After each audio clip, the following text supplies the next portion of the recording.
Hello everybody, this is recording for Saturday the 10th of February. Some decent racing on, not many races that I want to bet on. The first race I would like to bet on is the Betfair Hurdle at Newbury. It's grade 3, 2 miles, very soft growing, and it's worth 88 grand to the winner. 25 runners I believe, 24 runners, so it looks highly competitive on paper. But I really don't think it's as competitive as it would first appear. Okay. Anyway, so I've done. Everyone has their approach and their method and their ways of getting angles into races. I've applied my approach to this race, which is a combination of both looking at the stats and the trends and the previous winners, the current form, and handicap marks and so on. So the first thing I did was realise that the last 12 winners have all been age 6 or 5. I really don't see any reason why that trend should fail to continue. The reason why 5 and 6 year olds have been winning the race is because they're getting in on marks that significantly underestimate their ability. Because they've only had a handful of runs, some of them have only had 3 or 4 runs in hurdle races, they get in off a mark that is way below what they can actually achieve. If we just have a look at one of the previous recent winners, or a couple of them, Agripar won in 2016. He won carrying 10 stone 5 as a 5-year-old there, you can see. He won this race off a mark of, I believe it was 137, if I remember correctly. Let me just find him for you. There we are. Newbury, Betfair Hurdle, 137. Okay. He is now officially rated 161. And there are others that you could look at, like My Tent or Yours. He won this race off 149 as a 6-year-old, carried 11 stone 2. And not that much later, he then went and he got put up from 149 to 162, ran second in the Supreme Novices Hurdle, ends up running in the Scottish Champion Hurdle a year later off a mark of 168. He went up 19 pounds. And these young horses, you know, they're unexposed. By that I mean they haven't yet been able to show everything that they're capable of because they haven't had enough runs, and therefore they've got plenty in hand. And that's what you're looking for. But the older horses, 7-year-olds, unless they're very lightly raced, 7-year-olds and up, tend to have had more runs, been more exposed, and you can see that they haven't got the weight in hand. So, first thing I did was eliminate all of the older horses. Just decided I'm just not going to bet them. If one of them comes and beats me, then tough luck. I know a lot of people like this mare, Cape Grace.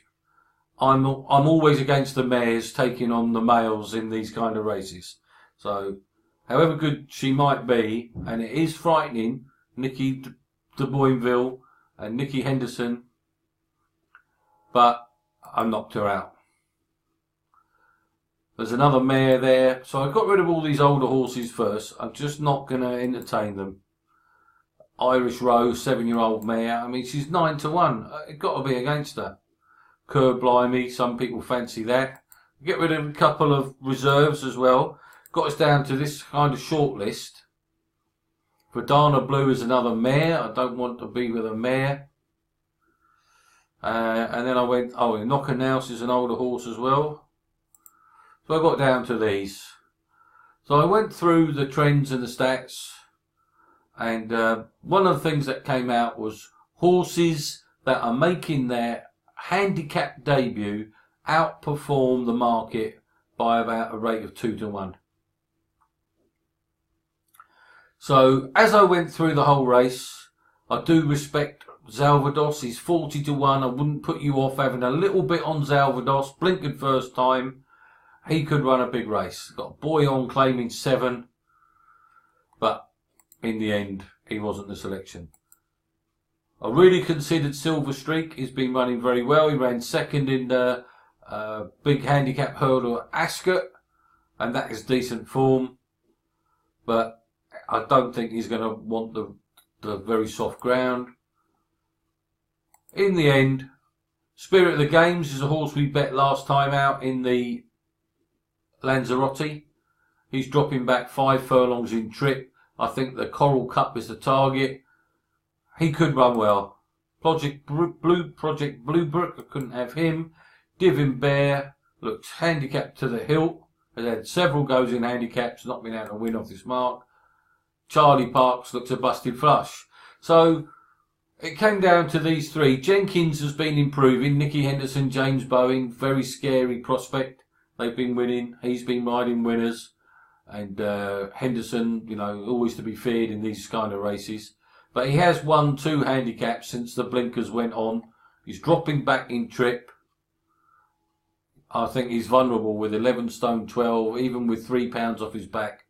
To win that race off a 148, even with the £3 claim, this horse is going to have to be virtually a champion hurdle contender, capable of going close to winning the champion hurdle off that weight. I don't see that as the case. So, after much, and I have to tell you, I've been on this race since Tuesday.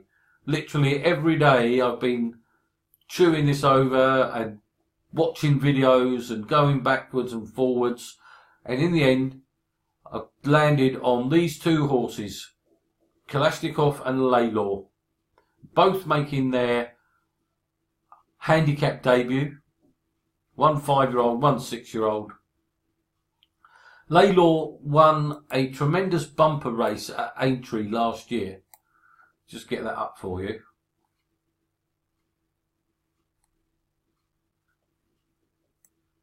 Yeah, this grade 2 bumper in April last year, Laylor was 33 to 1 and won by 2.5 lengths.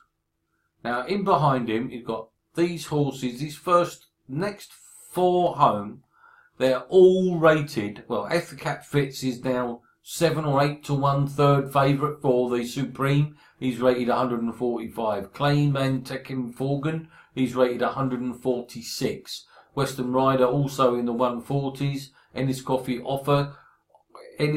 Oscar is a horse that beat us at Doncaster when we were on Shannon Bridge in that grade 2. So Black Hot was a good winner the other day. Tick and Bar, these are all graded horses. They're all rated in the 140s, yet Laylor gets to run in this handicap hurdle off 137.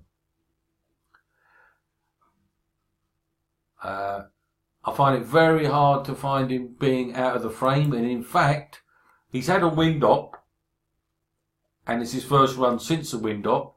They probably did it after his last run where he was second at Cheltenham. In that last race at Cheltenham, he finished in the front of a horse called Somerville Boy. Let's just have a look at this. Last time out at Cheltenham, Laylor finished second. Somerville Boy was in behind him. Somerville Boy has since come out and won the Grade 1 Tolworth Hurdle by 4 lengths. And he is now officially rated 146. Yet Laylor finished 3 lengths in front of him and is only rated 137. So it makes him look incredibly well handicapped. Won't have any problem with the soft ground. 2 miles is ideal. Flat track is probably ideal. And with 5 places and even Betfair are going 6 places if you can get on, I make him a major each way play. Very hard to see him not be involved in the top 5. And I've had 5 points each way, Laylor in the 335. In addition, I am having a saver bet on Kalashnikov. He was second to Somerville Boy in the Tolworth. He's a very nice horse indeed. I think he'll be way better when he encounters good ground. So the reason he's not the main bet is that he's got to give £4 to Laylor, and you know, I've got no doubt on his breeding by Calanese. He's a flat bred.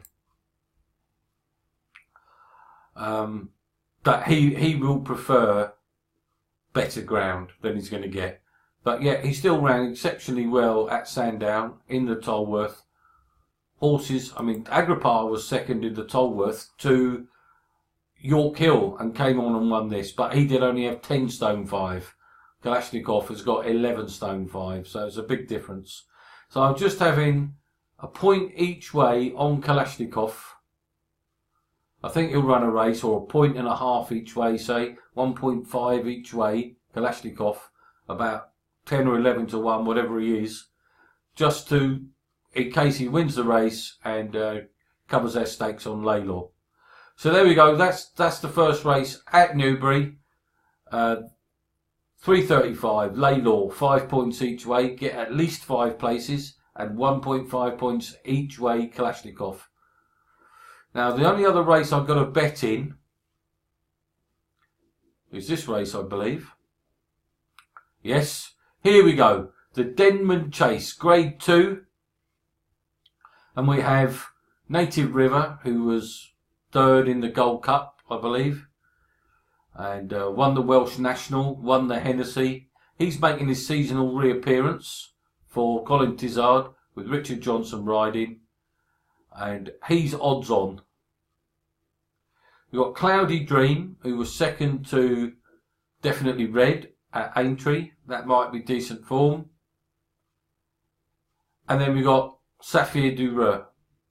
Now the interesting thing about this race is Native River has got to give £6 to Saphir du Reux, and Cloudy Dream has got to give him £3. Saphir du Reux was 5th in the Gold Cup last year at level weights with Native River, beating about 3 lengths. He reappears, tongue tie on first time, getting £6. Now I nearly put him up anti-post in the middle of the week, but I was convinced that he would be a better price on the day, and indeed he is. Saphir du Reux is available at 9 to 2, and there's absolutely no reason why you can't reverse the form with Native River. The only thing that might happen is that Native River might get a very soft lead, but I don't suppose that will be the case. He runs and jumps at Native River. Anyway, Saphir du Reux goes well fresh, and I've got no doubt that he's going there trying very hard to win this race. There's no reason why he wouldn't be. You can get 9 to 2, and I've had 4 points win 9 to 2 Saphir du Reux. 2.25 Newbury, Saphir du Reux, 4 points win 9 to 2. Other race on the Newbury card that is very interesting is the Game Spirit Chase. Sees the clash between Altior and Politolog. Altior making his seasonal comeback. He's had I believe he's had a wind up, and he's not been seen since last year. 287 days. It'd be fascinating to see. In theory, you know, he's got a fair bit in hand, and he should win. So that's something to watch. I couldn't have a bet. So that was the Newbury card. There's a nice novices handicap chase, but I couldn't find a bet, and a bumper. So a lot of the people like this brewing up a storm. Ollie Murphy might be nice, but you're taking on Nichols, Twiston Davis, Nick Williams, Nicky Henderson, Ben Pauling, Nicky Henderson. You know, some nice horses in there. Obviously a very nice listed bumper. So no bet. There is an interesting couple of races at Warwick. I'll just flip over to there. That's it for the betting. If you're not interested in listening to me prattle on, there are no more bets to come at this stage. That is it. That's all the bets. Okay. Saphir du Reux and the 2 in the Betfair Hurdle, Laylor and Kalashnikov. But over here, there's the Mares listed race. Got to give Midnight Tour a big shout, but I can't have a bet. Not having a bet in the race. And then we've got this Kingmaker. This race has provided some festival winners in the past. I remember Flagship Uber Alice won this before winning the Arkle, or yes, that's right. Anyway, St Calvados, Harry Whittington, has been very impressive in 2 wins. He's only 5, so he gets weight from the others. He should be exceptionally hard to beat. So I won't be having a bet. Just be interested to watch. Then there's a handicap chase and a hurdle. So that was it. Fountains Windfall is definitely on the radar for the RSA chase.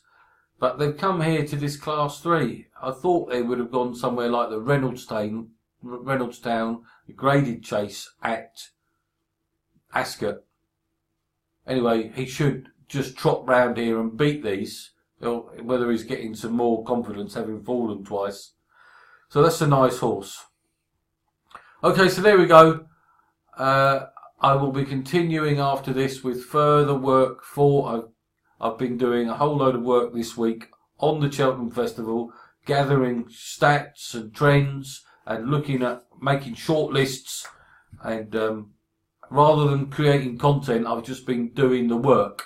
I will try to coordinate all the content as much as possible. I've got spreadsheets that I need to fill in the data and so on and so forth.